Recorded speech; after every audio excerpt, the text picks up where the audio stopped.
District వెళ్దాము.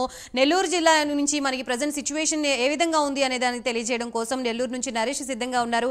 నరేష్ చెప్పండి, నెల్లూరు జిల్లాలో ప్రెజెంట్ సిచ్యువేషన్ ఏ విధంగా ఉంది, డీటెయిల్స్ ఏంటి? రైట్, మొత్తానికి మనం పెన్నా పరివాహక ప్రాంతంలో ఉన్నాం. ఏదైతే గడిచిన 10 రోజుల నుంచి తెలుగు రాష్ట్రాల్లో కురిసినటువంటి భారీ వర్షాలకు ఇప్పటికే అనేక ప్రాంతాల్లో ఎన్టీఆర్ జిల్లా ఉండొచ్చు, కృష్ణా జిల్లా, గుంటూరు, పల్నాడు, ఉభయ గోదావరి జిల్లాలో భారీ నుంచి అతి భారీ వర్షాలు కురవడంతో అనేక మంది ప్రజలు నిరాశ్రయులైనటువంటి పరిస్థితి కనపడతా ఉంది. అయితే ప్రస్తుతం వీటన్నిటికీ ప్రధాన కారణం మనం ఒకసారి చర్చించుకోవచ్చు. ప్రస్తుతం మనం ఉన్నటువంటి పెన్నా పరివాహక ప్రాంతంలో ఉన్నాం. ఒకసారి మనం విజువల్స్లోకి వెళ్దాం. గతంలో కురిసినటువంటి భారీ నుంచి అతి భారీ వర్షానికి ఈ పెన్నా బ్యారేజ్ అంతా కూడా నిండు కొండలాగా ఉప్పొంగినటువంటి పరిస్థితి. ఎందుకంటే ఎగువ ప్రాంతాలకు కురిసినటువంటి భారీ వర్షాలకు లోతట్టు ప్రాంతాల్లోకి వెళ్తున్నటువంటి వాటర్ అంతా కూడా ఒక్కసారిగా కూడా అక్కడ సోమశిల జలాశయం నుంచి వాటర్ ఫ్లో అంతా వదలడంతో పెన్నాకు సంబంధించినటువంటి పరివాహక ప్రాంతాలన్నీ కూడా మునిగిపోయాయి. మనం ఒకసారి విజువల్స్లోకి వెళ్దాం. మీకు పూర్తి స్థాయిలో కూడా నేను వివరిస్తాను.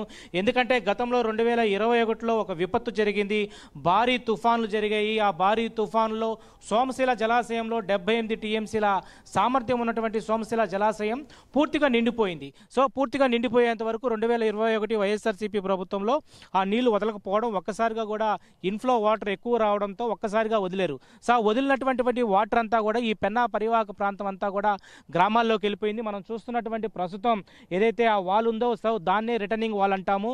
సో నిన్న ఏదైతే కృష్ణమ్మకు సంబంధించినటువంటి విజయవాడ అంతా కూడా ఎలాంటి విపత్కరమైనటువంటి పరిస్థితులు ఎదుర్కొన్నామో ఈ యొక్క రిటర్నింగ్ వాల్ లేకపోవడమే ఇదన్నిటి కూడా కారణం. సో నెల్లూరులో కూడా రిటర్నింగ్ వాల్ లేకపోవడంలో 2021లో ఇటు ఈ పరివాహక ప్రాంతానికి సంబంధించినటువంటి ఈ యొక్క ప్రాంతం అంతా కూడా కొట్టుకోబోయింది. ఎందుకంటే మనం చూస్తున్నాం, సో రిటర్నింగ్ వాల్ పక్కనంతా కూడా ఇది కూడా పూర్తి చేయలేదు.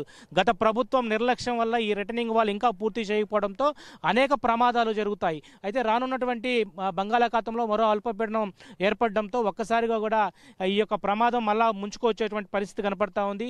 ఎగువ ప్రాంతాల్లో కురుస్తున్నటువంటి భారీ వర్షాలకు ఇప్పటికే ఈ యొక్క లోతట్టు ప్రాంతాలు ఏదైతే ఉన్నాయో ఈ ప్రాంతాల్లో ఈ రిటర్నింగ్ వాల్స్ పూర్తి చేయకపోవడంతో మొత్తం మీద మనం ఒకసారి విజువల్స్లోకి వెళ్దాం. ఈ ప్రాంతం అంతా కూడా పైనుంచి వచ్చేటువంటి వాటర్ అంతా కూడా భారీ స్థాయిలో కూడా నీళ్లు సముద్రానికి వదిలినప్పుడు ఈ ప్రాంతం అంతా మునిగిపోతుంది.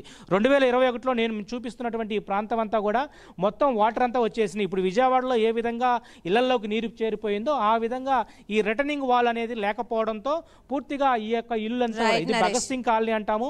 పెన్నా నదికి ఒడ్డునున్నటువంటి భగత్ సింగ్ కాలనీ వద్ద ఉన్నాం మనం. ఒకసారి ఆ రిటర్నింగ్ వాల్ సంబంధించినటువంటి వాల్లో కూడా వెళ్దాం. ఆ వాల్ పూర్తి స్థాయిలో కూడా పూర్తి చేయకపోవడం వైఎస్ఆర్సీపీ ప్రభుత్వం నిర్లక్ష్యం వల్ల ఈరోజు ఇదంతా కూడా రేపు రాబోయేటువంటి వర్షాలకు తుఫాను ప్రభావంతో మరింత విపత్కర పరిస్థితులు కూడా ఎదుర్కొనేటువంటి పరిస్థితి అయితే ఉంది. మొత్తానికి మరో 3 రోజుల్లో అల్పపీడనం ఉండబోతున్నట్టుగా ఇప్పటికే వాతావరణ శాఖ చెప్తున్నటువంటి పరిస్థితి అయితే ఉంది. ఈ నేపథ్యంలో మరో 3 రోజుల్లో ఉన్నటువంటి అల్పపీడన ప్రభావంతో తుఫాన్లు భారీ నుంచి అతి భారీ వర్షాలు వస్తే ఎలాంటి పరిస్థితి? Right, thank you Naresh. Next మనము కాకి